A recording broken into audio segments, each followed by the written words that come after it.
etymology is necessary. That's why when people, like I said, people love calling me black, but black does not make sense based off of etymology of the word. It only makes sense off of the quote unquote standard for what people say it is, but it's not the truth of what it is because black really means to be bleached, pale. So, I mean, if you really look, even like to be blessed means to be covered in blood. We don't know that, but we say, bless you, cover me in blood.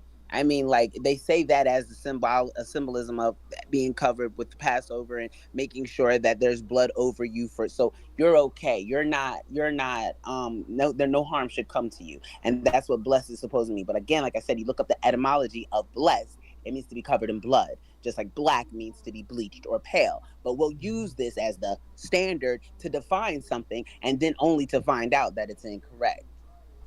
And the thing that I really like, I told you before, I'm not really big on the Maxwell, but that's the one thing that I did take from him, like the manipulation of words and trying to make things to where it freaking basically they can use words to freaking change people's outlook on things and how it's supposed to be. Like what means something today isn't going to mean the same thing 50 years from now because they're constantly changing the words to fit. And you take a look in history, all right? You look at the word realist, all right? Today, um, we we call them socialists. And if you don't believe me, all you got to do is trace it back through history. When you hear people talking about being progressive, you know what I mean. When they say they're progressive, they're saying that they're socialist.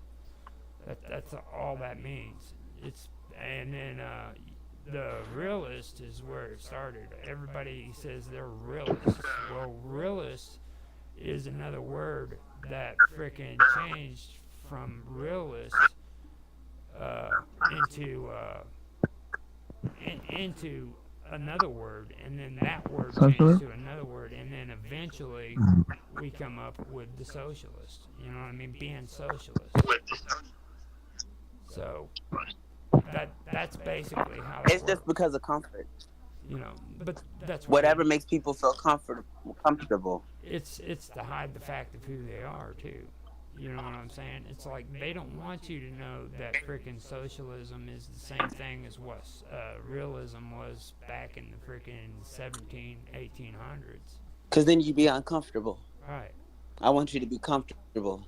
That's it. Solita. Sama shake me. Yes, I'm forgot my little set. Because There. because Yes, come see on. You see what I'm back saying? Like, let me throw that shit, ma. back when realism started out, what happened is the romanticism, age of romanticism started up, and that was in retaliation for realism. These people wanted to come in and start criticizing people's folklore and their beliefs and stuff like that, and then the romanticists, like everybody hears the word romantic and they think that it's all about lovey-dovey shit, kissing and hugging and stuff, Yeah, and it's not. and it's not. It was freaking the Brothers Grimm talking about Hansel and Gretel. You know what I mean? Nobody wants to tell Yeah, you. false Nobody wants to. idealisms.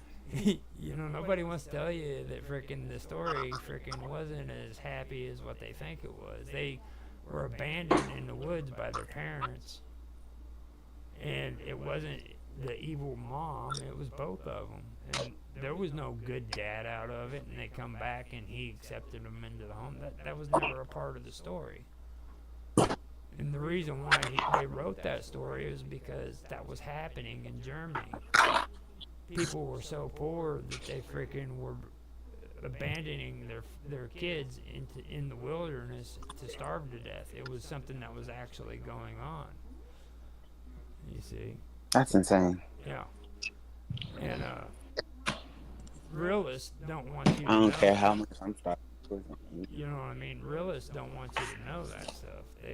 They don't want you to know that freaking that these folklores actually are connected to something. They want you to think that they're just hoppy or poppycock and move on. Don't even think about it.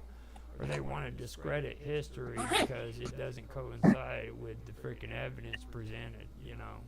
So that's what being realist is, and that's what being progressive is, and that, you know, things like that. But it takes people actually doing the research and finding this stuff out to understand that's what it is, you know.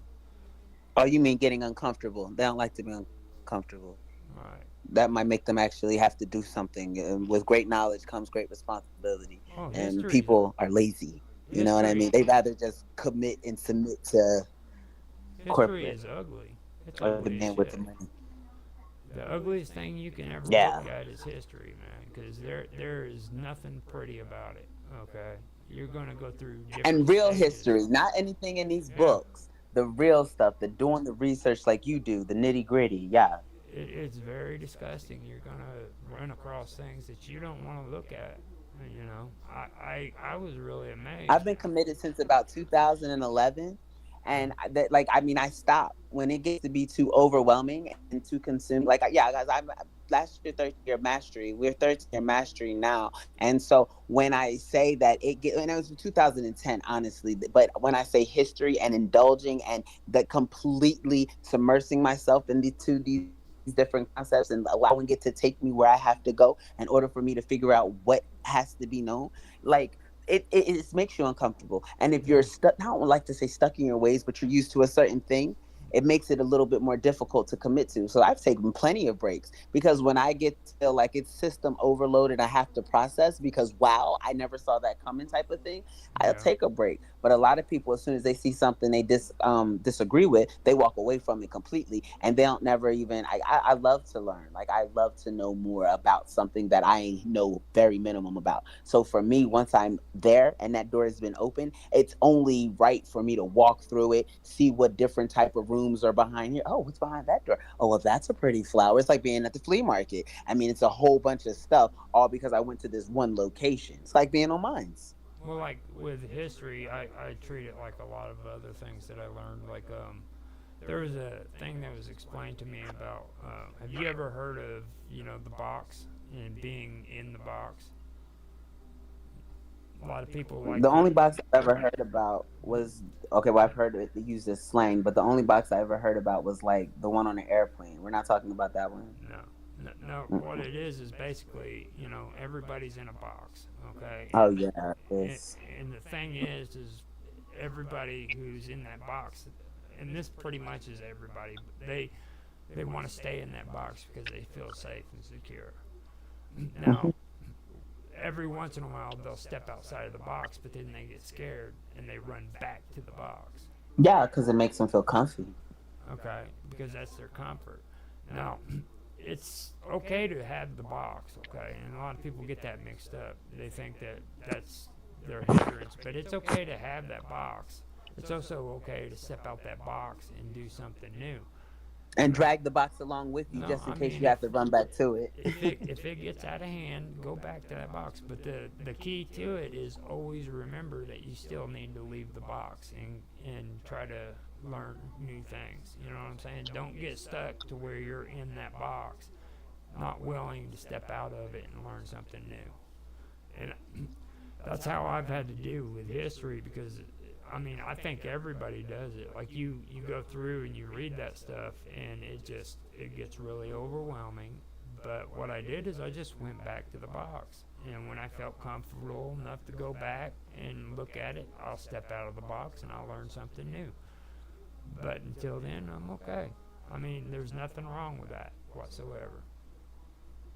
You know, because that's how a lot of people have to deal with it. It's just that simple. I mean, Oh yeah, no, everyone's not going to be on the same learning curve, and everyone's going to value different importance for different aspects of learning. So some people might be financially fluid in banker stuff, where other people might be extremely fluid in being an electrician, or I mean, there's different things that people are going to commit and submerge themselves with, and just like kind of focus their time and their attention on, and their education and their just willingness to engage with. So that's normal. If we all did the same thing, we would be a pretty lame society. We see where 85% of us do the same thing, but there's still that 15% that are doing different things. And the way that 15 has been broken down has changed dramatically, because a lot of these new generations are finding out about what 10% of us have done and said, hey, this is not so great. And so that's what's creating your initial 1%.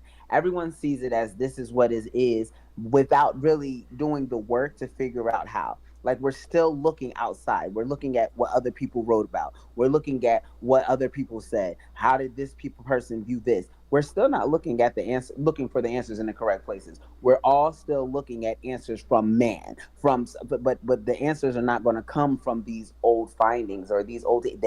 It'll guide us, but the ultimate guide is ourselves, and that's what we have to stop being so afraid of learning for ourselves, reconnecting with our intuition, because we're afraid to do that. We're told that that gut feeling is something to be ignored and you should just use your mind, use your brain. But sometimes your mind is not the one with the answers. That answer is coming from something different. That answer is coming from you or your experiences. That answer is able to be, and you're able to contribute to that answer based off of your connection to yourself. So you can become that scholar, that philosopher that people are reading about, because you actually put forth the work. See, You're not reiterating someone else's work. see that You're that goes back to what I'm saying too, or I've said it before. Is like there's a difference between being taught and learning. Okay. You Now, said that yesterday, and you might have said it more than that, but I know I heard you say it yesterday. okay. Now,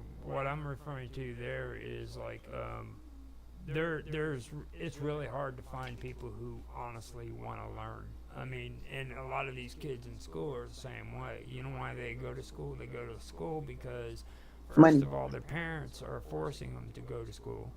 And the Yep. reason why they're being forced is because there's a school system that tells you if you don't send your kids to school, you're going to go to jail.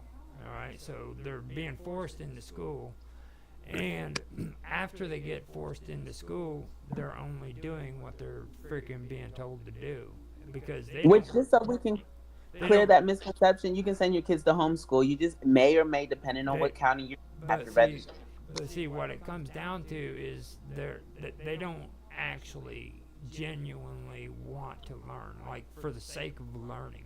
All right, No. my whole point is this, okay? If you get out of high school and you get out of college and you get into your job and you're still or you're not still learning, trying to make a physical effort to learn something, then the only thing you were doing is going to school so that you could be taught what to do. You were To be taught submissive. Mm-hmm. you were taught to freaking stand in line and do what you're told. And that Yeah. was it. Obedience. Mm-hmm. There Direct obedience. And that's what it is. And and then it's like and that's on purpose. These people their set this parents are being system. obedient to the system. Yep. They set this system up on purpose so that children are being taught. They're not teaching them to freaking go into school and actually want to learn something. You see what I mean?